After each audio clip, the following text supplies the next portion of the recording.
नमस्कार मित्रों, संस्कृत कक्षा में आपका स्वागत है। जैसा कि आपको विदित है कि हमने इससे पहले वाली कक्षा में प्रत्यय प्रकरण का प्रारंभ किया था। प्रत्यय प्रकरण के अंतर्गत हमने प्रत्ययों के प्रकार तथा कत प्रत्यय और कत्वतु प्रत्यय के बारे में अध्ययन किया था।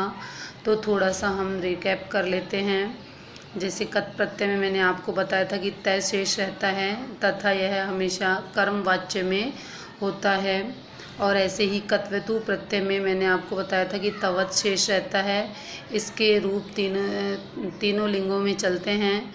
पुल्लिंग में इसके रूप चलते हैं श्रीमान के समान, स्त्रीलिंग में नदी के समान तथा नपुंसकलिंग में जगत के समान इसके रूप चलते हैं। और इस तरह से अपन ने बात की थी। और आज हम आगे चलते हैं शत प्रत्यय पर। किस पर चलते हैं? शत प्रत्यय पर। शत प्रत्यय देखिए, लटे शत्य सानच्यव प्रथमे समान अधिकरणों। प्रथमा विभक्ति के विभिन्न समान अधिकरण होने पर शत और सानच प्रत्यय होता है। शत में शैकार और रीकार इत संज्ञक हैं, अतः केवल अति ही शेष बचता है। लट के स्थान पर शत का प्रयोग परस्मय पदी धातुओं के साथ करते हुए करती हुई इत्यादि अर्थों को व्यक्त करने के लिए होता है। तो इसके जो अर्थ होते हैं, क्या क्या अर्थ होते हैं? के साथ करते हुए या करती हुई इत्यादि अर्थ में होता है। शत प्रत्यांत शब्दों के रूप तीनों लिंगों में चलते हैं। पुल्लिंग में भवत के समान, स्त्रीलिंग में नदी के समान तथा नपुंसकलिंग में जगत के समान चलते हैं। जो कर्ता के विशेषण के रूप में उपस्थित होते हैं वे देखिए, धातु, चल धातु है और शत प्रत्यय है। अब शत में से अब देखो तीन मैंने आपको बताया था कि कैसे चलते हैं इसके रूप। पुल्लिंग में तो चलते हैं, किसके समान चलेंगे? पुल्लिंग में ये देखिए, पुल्लिंग में चलेंगे भवत के समान, ठीक है। और स्त्रीलिंग में नदी के समान और नपुंसकलिंग में जगत के समान। अब इनके रूप हमको आने चाहिए। यदि मान लो हमको भवत के रूप आते हैं तो हम बना सकते हैं। जैसे भवत के रूप में होता है भवान भवंतो भवन्तः, भवंतम भवतो भवतः, भवता भवदभ्याम भवदभ्यि, भवते भवदभ्याम भवदभ्य, भवतु भवदभ्याम भवदभ्य, भवतु भवतो भवताम, भवती भवतो भवत्सु। इस तरह से भवत शब्द के रूप चलते हैं, है ना। अब देखो, चल धातु है और चल धातु के साथ इन्होंने शत प्रत्यय जोड़ा। अब चल धातु के साथ शत प्रत्यय जोड़ा तो यदि यह पुल्लिंग में बनेगा तो क्या बन जाएगा? चलन। क्या बन जाएगा? चलन, क्योंकि भवन होता है प्रथमा विभक्ति का एक वचन। इसी तरह से नदी के रूप में नदी होती है। तो हम क्या करेंगे? चल धातु के साथ में जब अपन ने मान लो शत प्रत्यय जोड़ा और हमको पता है कि क्या शेष था इसमें, नदी के समान रूप चलेंगे, अंति शेष रहेगा तो क्या बन जाएगा? चलंती। और नपुंसकलिंग में जगत के समान तो जगत, जगती, जगंती, तो क्या बन जाएगा? चलत बन जाएगा। और वैसे अगर मान लो रूप याद नहीं रख सकते हो, मान लो रीट की परीक्षा ही देनी है खाली, है ना, या फिर वैसे आपको कोई साधारण 9वीं 10वीं की, 11वीं 12वीं की या first year second year final year इस प्रकार की यदि आपको एग्ज़ाम देनी है तो उसके लिए मान लो आपको ज़्यादा रूप अगर मान लो नहीं याद होते हैं, नहीं रट सकते हो, तो आप ऐसे भी याद रख सकते हो कि पुल्लिंग में अन, स्त्रीलिंग में अंति और नपुंसकलिंग में अत शेष रहता है। अब देखो, अत याद रख सकते हो, अत से अन और अंति भी याद रख सकते हो। कैसे रखोगे? देखो, अपने पास में श्रत है तो श है तो श में से ए की आवाज़ आई, ए हो गया, और तय अपने पास है ही तो क्या बन गया? शत हो गया, ठीक है। क्या शेष रहता है? अत, अंति और अत शेष रहता है। ऐसे ही अपने पास कथ धातु है, शत प्रत्यय है, तो पुल्लिंग में क्या बन जाएगा? ये कथयन, स्त्रीलिंग में कथयंती और नपुंसकलिंग में कथ्यत बन जाएगा। ऐसे ही ईश धातु शत प्रत्यय में क्या बन जाएगा? इच्छन, इच्छति, इच्छित है, ठीक है। मैंने आपको बताया था, किस में बताया था? जैसे मान लो अपने पास में इश प्लस शत है तो अपन ने उसमें किया था, ये देखो आपके याद हो तो अपन ने इष्टत्व संधि के अंतर्गत किया था, श के स्थान पर च आदेश कर दिया। ऐसे ही दृश प्लस शत तो क्या बन जाएगा? दृश धातु, दृश का मतलब भी देखना होता है, पश्य का मतलब भी देखना होता है। जब भी किसी संधि, समास, प्रत्यय इत्यादि से जुड़ती तो पश्य बन जाती, तो पश्य प्लस शत में क्या हो जाएगा? पश्यन पश्यन्ति और पश्यत। ऐसे ही घ्रा धातु है तो क्या बन जाएगा, जिघ्रन जिघ्रति जिघ्रत है। ऐसे ही क्री धातु है तो क्या बन जाएगा, क्रीणे क्रीणति क्रीणत है। चिंत धातु है और शत प्रत्यय है तो क्या बन जाएगा, चिंत्यन चिंत्यति चिंत्यत है। गुंज धातु है तो गुंजन गुंजति गुंजत है। ऐसे ही अपने पास में गर्ज धातु है तो गर्जन गर्जति गर्जत है। इस तरह से रूप बन जाएंगे। ऐसे ही जैसे मान लो अपने पास में गे धातु और शत प्रत्यय है तो क्या बनेगा, गायन गायंती गायत है।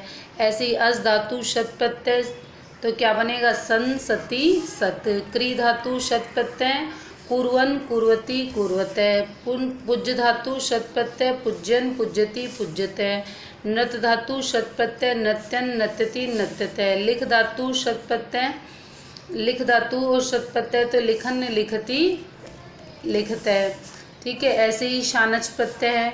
अब अपन को याद हो गया कि भाई शत प्रत्यय में क्या क्या शेष रहता है। शत प्रत्यय में मैंने आपको बताया है कि शयकार और रीकार संज्ञक और केवल क्या बचता है, अत बच जाता है। क्या बचता है, अत बच जाता है। और इसके रूप कैसे चलते हैं, पुल्लिंग में तो चलेंगे भवत के समान, स्त्रीलिंग में नदी के समान तथा नपुंसकलिंग में जगत के समान इसके रूप चलते हैं। अब अपन आते हैं शानच प्रत्यय पे। अब शानच में देखो क्या है, इसका सूत्र है लट शत शानचावय प्रथम समान अधिकरणे, अर्थात शानच वर्तमान कालिक प्रत्यय होता है और यह भी जाते हुए या जाती हुई इत्यादि अर्थों को व्यक्त करता है। और ये कैसा था, ये भी कैसा था, वर्तमान कालिक प्रत्यय था, लेकिन यह परस्मैपदी धातुओं के साथ में काम में आया था।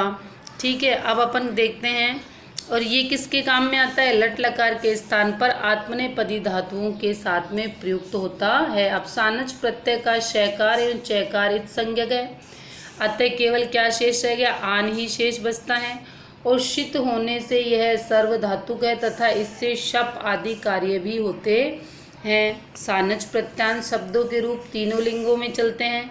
पुल्लिंग में बालक के समान, स्त्रीलिंग में रमा के समान तथा नपुंसकलिंग में फल के समान इसके रूप चलते हैं। ऐसे ही शानच प्रत्यय से परे रहते एकारांत अंग को मुख का आगम होता है। अब देखो शानच प्रत्यय के परे एकारांत अंग को, कोई भी एकारांत अंग आ गया तो उसमें मुख का आगम हो जाएगा। ऐसे रुद्र प्लस शानच, तो शानच में क्या शेष रहा, आन शेष रहा। अब इसके रूप देखो कैसे चलेंगे, पुल्लिंग में बालक के समान, स्त्रीलिंग में रमा के समान तथा नपुंसकलिंग में फल के समान। बालक के रूप राम के जैसे चलते हैं, बालके बालको बालका प्रथमा, बालकम बालको बालकान्दित्या। ऐसे ही रमा के रूप कैसे चलते, रमा रमे रमाहा प्रथमा, रमाम रमे रमाहा द्वितीया। और फल के रूप तो आपको पता ही है, फलम फले फलानी, फलम फले फलानी। अब देखो रुद्र प्लस शानच, रुद्र प्लस शानच, रुद्र में रुद्र के साथ में मान लो अपन ने शानच रखा तो रुद्र में क्या बचा, शप है। अब अपने पास में ए है तो ए में किसका आगम होगा, मुख का आगम हो जाएगा और आत बच गया यहाँ पे। ठीक है। अब क्या बनेगा, रुद्र मानम, रुद्र मान है, रुद्र माना है ना।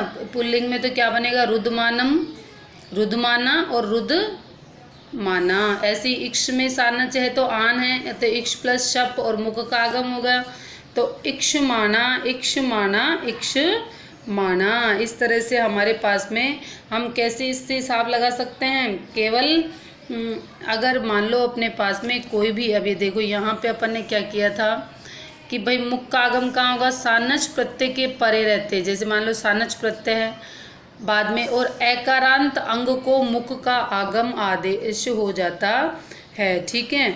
अब वैसे देखो इसके मान लो इतने सारे रूप याद करना भी पॉसिबल नहीं है। मान लो जो बच्चा साइंस वाला बच्चा है और लैंग्वेज के रूप में उसने मान लो संस्कृत ले रखी है, अब इतने सारे रूप उसकी कोई काम के भी नहीं, याद रख लेगा तो भी कोई काम के नहीं है। मान लो कोई संस्कृत विभाग वाला बच्चा है जिसको फर्स्ट ग्रेड सेकंड ग्रेड और इनके एग्ज़ाम देने हैं तो वो तो कर ले, लेकिन जिसको ये है कि मुझे रीट की परीक्षा पास करनी है, सी टेट की परीक्षा पास करनी है, यूपी एमपी टेट की परीक्षा पास करनी है, या मुझे 10th क्लास की परीक्षा ही पास करनी है, तो उन बालकों को इतने सारे रूप याद करने की कोई आवश्यकता नहीं है। इतने सारे रूप केवल उसी जगह काम में आते हैं जहां आप आगे तक बहुत सारी संस्कृत भाषा को पढ़ते हो। अब जैसे मान लो बालक के समान चलते हैं, तो अब अपन इसके अंतिम शब्द याद रख लो। तीनों लिंगों में अंतिम शब्द क्या शेष रहता है? जैसे क्या शेष रहा? आनम, आना और माना। ठीक है, पुल्लिंग में तो आना, नपुंसकलिंग में आने और नपुंसकलिंग में आनम और पुल्लिंग में आने शेष रहता है। अब देखो पच प्लस सानच, पुल्लिंग में क्या बन जाएगा? आन, तो क्या बन जाएगा? पचमान। मान, माना, मानम, ऐसे याद रख लो, मान, माना, मानम, या आन, आना, आनम, इस तरह से याद रख लो। तो क्या बन जाएगा? पच प्लस सानच, पचमान, पचमाना, पचमानम। ठीक है, पुल्लिंग में इसके रूप जो चलते हैं वो बालक के समान चलते हैं। ठीक है ना। ऐसे ही भुज प्लस सानच तो भुजान, भुजाना, भुजानम। ऐसे ही अधि प्लस ई, अब अपने पास में मान लो अधि उपसर्ग है, तो क्या बन गया? अधियान, अधियाना, अधियानम। ऐसे ही वृत्त है तो सानच वर्तमान, वर्तमाना, वर्तमानम। शिंग है तो सानच शयना, शयान, शयाना, शानम। ऐसी आज धातु से सानच है तो आसीन, आसीना, आसीनम। सु और सानच है तो सुवन है, सुवनः, सुवनम। ज्ञा है तो सानच प्रत्यय लगाया तो अपन ने क्या बनेगा? जनान है, जनाना, जनानम। सेव है तो सेवमाना, सेवमान है, सेवमाना, सेवमानम। ऐसे क्री है तो और सानच प्रत्यय लगेगा तो क्या बनेगा? कुर्वाण, कुर्वाणा, कुर्वाणम। और शी और सानच है तो शयने, शयना, शयनम। ऐसे ही वृद्ध है तो सानच है तो वर्धमान, वर्धमाना, वर्धमानम। कंप है तो सानच प्रत्यय तो कंपमान, कंपमाना, कंपमानम। ऐसे ही जन है तो और सानच है तो जयमान, जयमाना, जयमानम। ऐसे ही मन है और सानच है तो मन्यमान, मन्यमाना, मन्यमानम। लभ और सानच है तो लभ्यमान, लभमाना, लभमानम। तो हम कुल मिला के कितना याद कर रख सकते हैं? हमको कुछ भी याद रखने की आवश्यकता नहीं है, केवल इतना सा याद रखना है कि इसमें क्या क्या शेष रहता है। मान, माना, मानम, मान, माना, मानम। यदि रूप याद रहते हैं तो बहुत ही अच्छी बात है, वेल एंड गुड। और रूप याद नहीं रहते हैं तो अपन ऐसे याद रख सकते हैं। अब आगे देखिए तुमुन प्रत्यय। अब तुमुन प्रत्यय है ये मान लीजिए, तो अब हम वही अपने लगातार प्रत्ययों का अध्ययन कर रहे हैं। तो इसमें जो अगला प्रत्यय आता है वो हमारे तुमुन प्रत्यय आता है। तुमुने न भूलो क्रिया, क्रिया यहाँ में जिस क्रिया के लिए अन्य कोई क्रिया की जाती है जिसकी धातु के भविष्यत काल के अर्थ को प्रकट करने के लिए तुमुन प्रत्यय का प्रयोग करते हैं। और तुमुन में क्या शेष रहता है? तुम।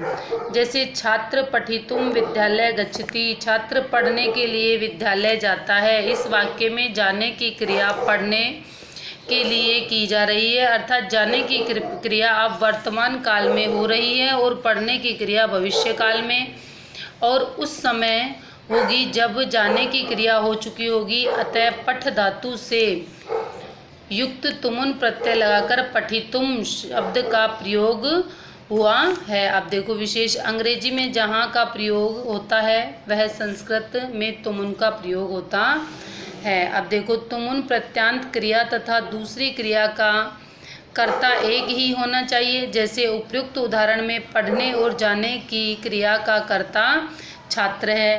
कालवाची शब्दों के साथ एक कर्ता न होने पर तुमुन प्रत्यांत शब्द का प्रयोग हो जाता है। जैसे अयम गंतुम काल है अस्ति, इस वाक्य में अस्ति का कर्ता काल है और गंतुम का कर्ता कोई और है। तुमुन प्रत्यांत शब्द भी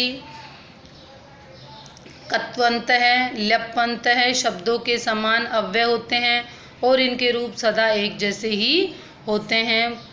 कुछ प्रमुख धातुओं के साथ में तुमुन प्रत्यांत रूप निम्न प्रकार है। यह प्रत्यय सभी धातुओं से जुड़ता है। अब देखो इसकी एक विशेषता यह है कि इस प्रत्यय के रूप एक ही समान चलते हैं। इस प्रत्यय के रूप समान रूप से एक ही होते हैं, वो आपको ऐसे तीन तीन याद नहीं रखने पड़ेंगे। ठीक है।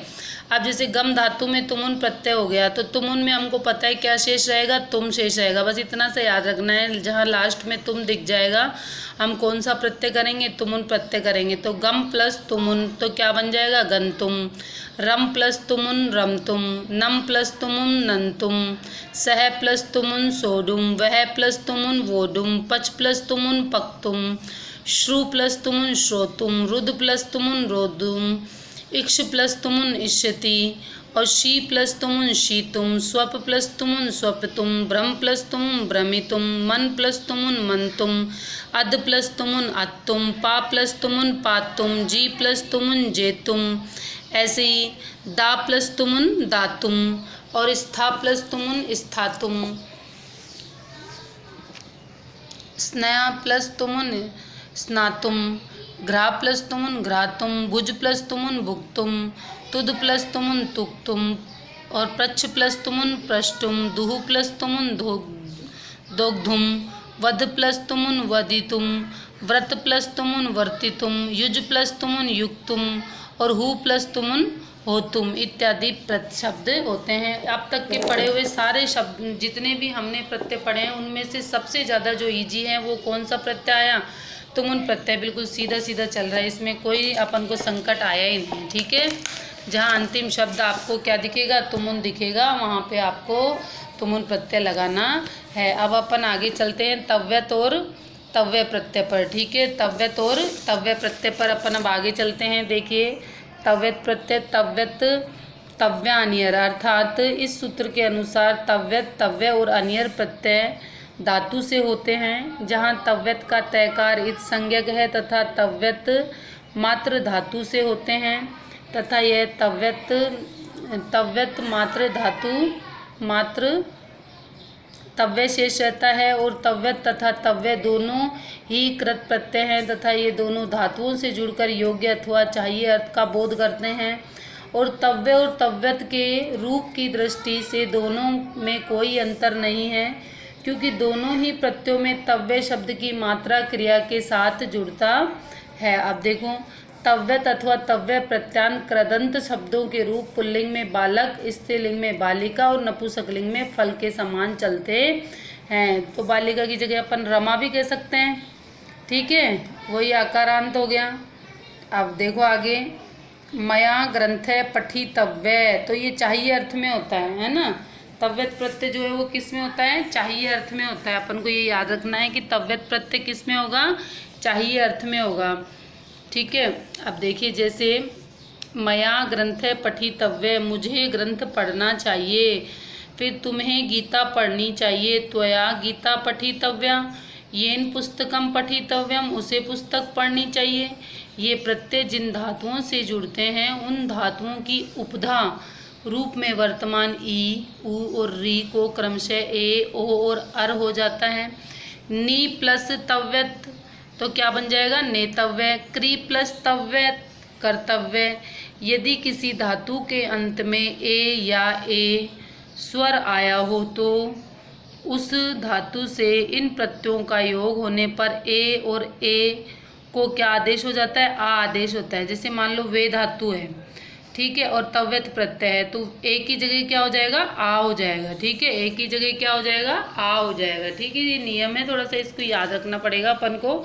तो क्या बन जाएगा? ये वातव्य। ऐसी त्रय प्लस तव्य थे तो क्या बन गया? त्रातव्य। ये ध्यान देने योग्य बात है कि प्रत्यय जिस धातु से जुड़ते हैं उस धातु के अंत में आने वाले च, ज, क में, द, त में और भ, ब में, ध, द में तथा मैं और न में परिवर्तन हो जाते हैं। यथा भुज प्लस तव्य तो क्या बन जाएगा? भोक्तव्य। लभ प्लस तव्य लब्धव्य। ऐसे ही गम प्लस तव्य तो क्या बन जाएगा? गंतव्य। और उपयुक्त नियमों के अतिरिक्त जो सेठ धातुएं हैं उनसे इट, ई का प्रयोग होता है। जैसे पठितव्य बन गया तो पठ धातु क्या है? सेठ धातु है, तो उसमें क्या हो जाएगा? किसका आगम हो जाएगा? इट का आगम हो जाएगा। जैसे मान लो याच है तो याच प्लस तव्यत तो क्या बन जाएगा? याची तव्यत। युद्ध, रुद्ध प्लस तव्यत तो क्या बन जाएगा? रुद्ध तव्य। रक्ष प्लस तव्यत रक्षितव्य। लिख प्लस तव्यत लेखितव्य। लभ प्लस तव्यत लभितव्य। हस प्लस तव्यत हसितव्य। और हन प्लस तव्यत हंतव्य। सेव प्लस तव्यत सेवितव्य। मुच प्लस तव्यत मोक्तव्य तथा ब्रू प्लस तव्यत वक्तव्यम। तो ब्रू का अर्थ क्या होता है? बोलना, और वक्ता का अर्थ भी क्या होता है? बोलने वाला। तो इस तरह से हमारा यह तव्यत प्रत्यय भी कंप्लीट हो गया। और अब हम आगे चलते हैं अनियर प्रत्यय। तव्यत, तव्या, अनियर सेम वही सूत्र है। तो क्या करेंगे? इसकी वृत्ति क्या होगी? केलिमर उपसंख्यानम। अनियर प्रत्यय में अनिय शेष रहता है तथा यह भी एक कृत्य है तथा इसका भी प्रयोग योग्यता और चाहिए अर्थ में होता है। श्रवणीय उपदेश, सुनने योग्य उपदेश, पानीय दुग्धम, पीने योग्य दुग्धम। और तव्यत एवं तव्य की ही भांति यह प्रत्यय भी जिस धातु से जुड़ता है उस धातु की उपधा ई, उ, री और ए को क्रमशः ए और आओ, अर, आ तथा आ हो जाता है। स्तु प्लस अनिय क्या बन गया? स्तवनीय। बे प्लस अनियर क्या बन गया? बानीय।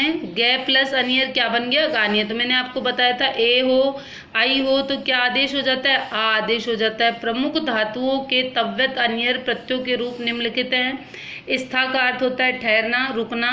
स्थातव्यम और स्थानियम। तो इसमें अनियर में क्या शेष रहेगा? दो चीजें याद रखने। देखो, तव्यत में तो तव्य शेष रहेगा और इसमें क्या शेष रहेगा? हमारे पास में अनियर शेष रहेगा। ठीक है। अब लभ प्लस तव्यत, तो क्या लभ का अर्थ होता है प्राप्त करना, तो लभ प्लस तव्य तो क्या बन गया? लब्ध तव्य और लभनीय। ऐसे मुद प्लस तव्यत मोदी तव्य और मोदनीय। नश प्लस तव्यत नष्टव्य और नशनीय।